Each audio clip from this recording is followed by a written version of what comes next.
ᛗᚩᚾᚪᚋ᚞.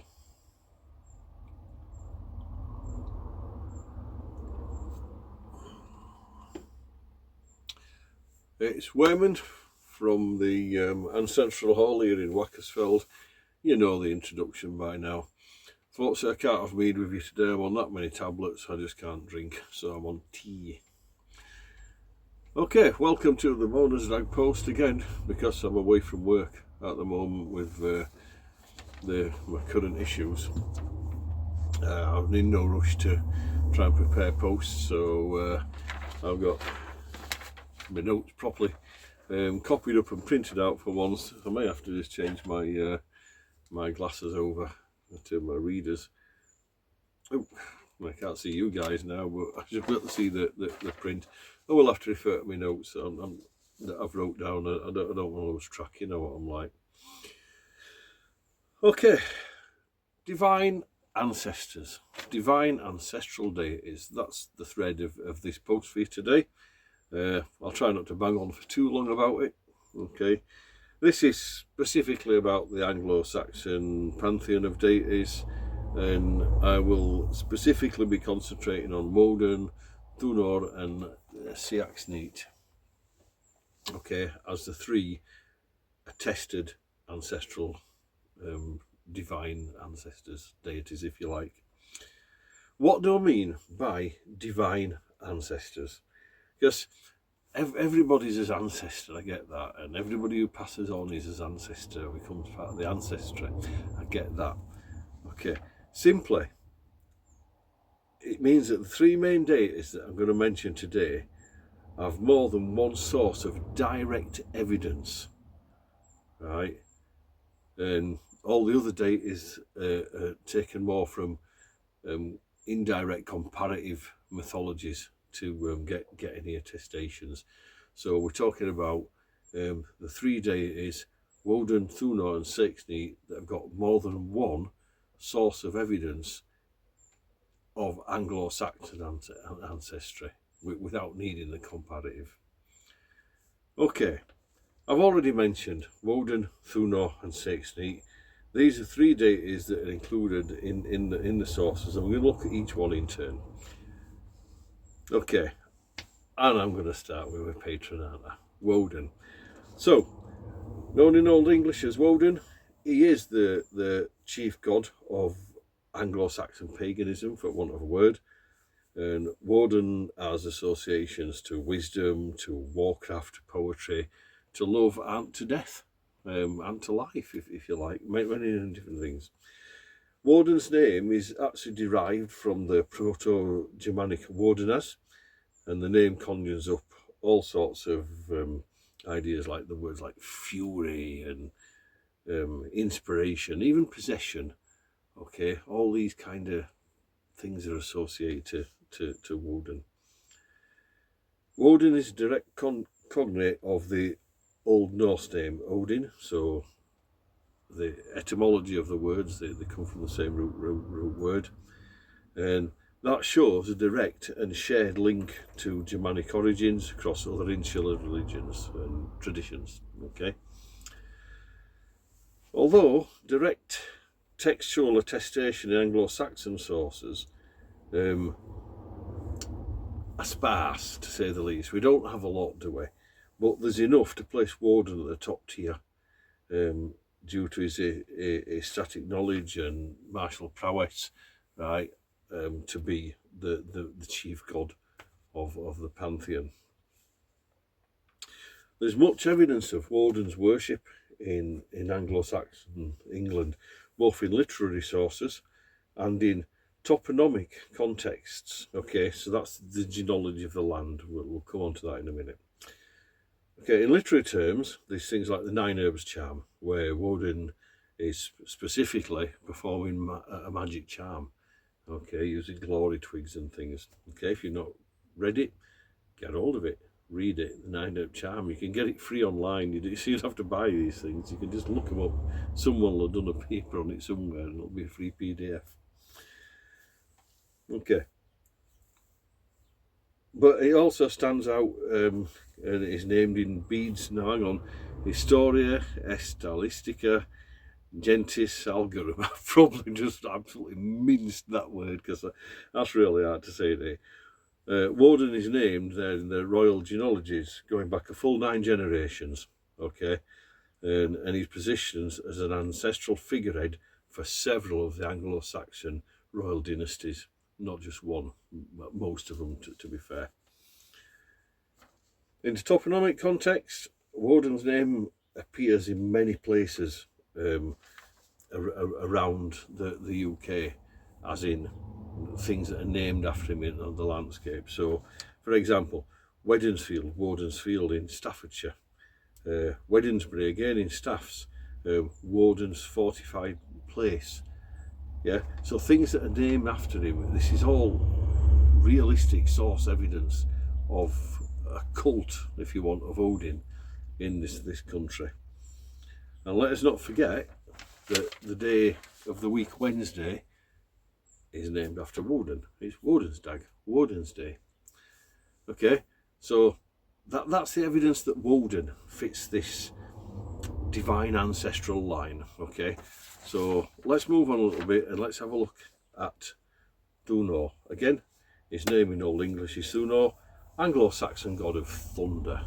Okay, to keep that basic. His name derives again from the Proto-Germanic ᚗᚩᚾᚪᚋ, which literally translates to the word thunder. Okay, again, ᚗᚩᚾ is cognate with the Old Norse Thor. So again, same root word is where these names come from. There's loads and loads of literary sources about ᚗᚩᚾ, and toponomic attestations for ᚗᚩᚾ as well, as like Thorsbury, and all these different places. There's just so many of them for Thor, for ᚗᚩᚾ. The etymology of his name defines his role as a wielder of storms, but most of the sources put Thor down as wielding a hammer. I dispute that ᚗᚩᚾ wielded a hammer. Right? If you look back at the earlier Proto-Germanic thunder gods, including Purin as an example, which was a Slavic thunder god, okay, they were said to either an axe, a mace, or an hammer axe. Now I've got examples of an hammer axe which has got an hammer on one side and the axe head on the other side. ᚗᚩᚾᚪᚋ, axe, hammer. That's now replacing in my life Mjolnir in blocks. I want to go further back than that. Okay, so there's evidence, right, that the original thunder gods actually had some kind of axe. In ᚗᚩᚾ's context, it's ᚗᚩᚾᚪᚋ, which is a flaming axe. Okay, now it leads me to believe that Mjolnir again is an evolution. I keep going about how these gods evolve, right? So in this country, when the Norse come across, is now evolved to wielding the hammer, and we've got all the story of how it's created and all this stuff. Okay, but it's just an evolution of the ᚗᚩᚾᚪᚋ, right? And there is an attestation, right, that I've managed to dig up for you, to ᚗᚩᚾ wielding a fiery axe. All right, I won't get this right trying to remember it. It's the 11th century Kentish royal legend, this is, and it refers to a reeve named ᚗᚩᚾ being swallowed up in a burial mound. The devil is struck with the thunderous fiery axe.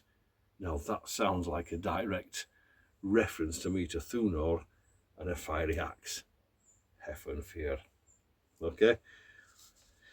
Okay, let's move on now to Saxony. Now, it's always going to be the hardest because finding a lot of stuff about Saxony is hard. A lot of it's best guess, right? So I've worked as hard as I can to dig up just a little bit. There is more out there, right? But why don't you look at it for yourself? So Saxony, or in Old Saxon, Saxnot. So it's the same god. It's just from Old Saxon to more modern Saxon, I suppose, right?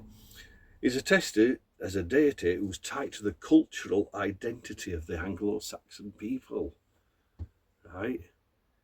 That's massive to come across this kind of like idea, because that's I suppose it's kind of the same as Heimdall in the Norse pantheon.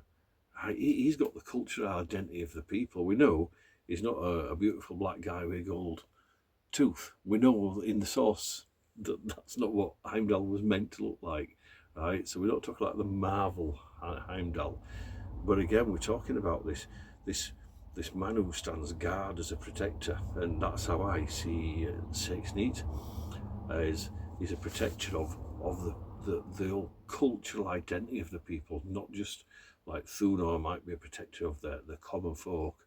Yeah, this is a slightly different role. It's the cultural identity, a tribal identity, everything, your history, your genealogy. Yeah, he's the figurehead for this. His name's made up of two compound elements, so ᚗᚩᚾ or sax, which, as you know, is the blade that can be up to like 30 inches if you want it to be, and was a symbol of the free man. And neat, which means companion or fellow. So a couple of translations I managed to get for his name here would be companion of the ᚗᚩᚾ, a bit long-winded. I don't think that sounds right Anglo-Saxon. Or sword comrade or sword friend. That sounds much better. I like sword friend.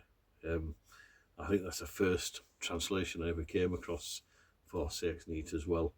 I'll often call sax not, because it's easier to say, that's all. But we're talking about this at the same day. The etymology of his name aligns with the Saxons' cultural emphasis placed on that ᚗᚩᚾ. It was a really important item. Okay, it was a symbol of free manhood, right? Not just being a free man, free manhood, the ability to be a man and wield a weapon to defend and protect yourself and your community. Okay, and of tribal affiliation, because you were always on the peripheral. If you couldn't wear a ᚗᚩᚾ, then you weren't part of the hierarchy, were you? Okay, so it was a really important symbol. Primary evidence for ᚗᚩᚾᚪᚋ comes from two actual different sources. So the genealogy of the East Saxon kings and an old Saxon baptismal formula. So in the Anglo-Saxon chronicles, basically, the line of the East Saxons, Essex, traces back to several generations, putting ᚗᚩᚾᚪᚋ at the apex and also cementing his place as an ancestral figure foundational to legitimising the royal line and ethnicity of the folk. Right, that's massive. Again, is this hard to find Godhead but you've got to dig. If you dig, it's there. And it's there. Unfortunately, the Christians preserved a lot of this for us. You've just got to be willing to read all their rubbish to pick it out. Okay, so that's the three main deities. But how do we bring this together? And there's one thing that ties all these three deities together as being these divine ancestors. And this is this baptismal vow that we're on about. So, ᚗᚩᚾ and ᚗᚩᚾ as the divine ancestral gods of the Anglo-Saxons. It's a big statement, right? But where's the evidence? The old Saxon baptismal vow was recorded, again I'll have to read this for you guys, in the 9th century Vatican manuscripts, Latinus 577. So that's the script, the manuscript where you can find this, right? And it requires those who wish to convert to Christianity that they must first denounce ᚗᚪ, Woden and ᚗᚩᚾ alongside the devil. This clearly puts all three of these deities on the same level of importance as each other. When the Christians, it's like these are the three heathen, pagan deities of our ancestors that they could not fight. They could not fight them, they could not defeat them. So the only way is say, well, if you want to be part of our little gang, you've got to denounce them. Okay, guys, I'm going to leave that there. And then it's hopefully not being too long. And besides, I'm probably starting to wobble and learn all my words now. We've been talking a while after all these blooming tablets. So hope you enjoyed that. Hope you, again, find it useful. Hope it inspires you to go out and find more out for yourself. Okay, if we're Anglo-Saxons, if we are heathen Saxons or pagan Saxons, we need to be looking at this stuff, not just at the Norse, not just at other things. And is that as well, but this is the reality. If you want to be Anglo-Saxon heathen or Anglo-Saxon pagan, this is the root of your belief. Okay, take care out there, stay safe in Warden's Keep, and I'll see you all next week.